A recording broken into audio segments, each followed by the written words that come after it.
नमस्कार मित्रांनो, थंडी जायच्या आधी हे रेसिपी नक्की ट्राय करा. चला तर मग सुरुवात करूया. हे सर्व व्हेजिटेबल कट करून घ्यायचे आहे. 1 क्यूब बटरमध्ये तमालपत्री, अद्रकाचा तुकडा, लसणाच्या पाकळ्या, मिरे, दालचिनी, कांदा, बीट, कोथिंबीरच्या काड्या हे सर्व ॲड करून 1 मिनिटांसाठी परतून घ्यायचं आहे.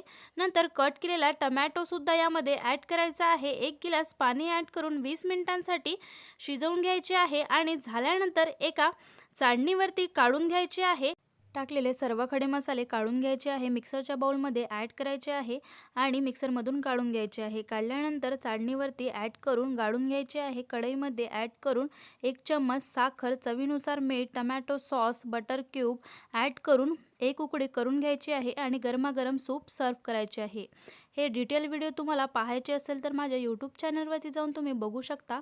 हा व्हिडिओ तुम्हाला आवडला असेल तर नक्की लाईक शेअर करा. थँक्यू.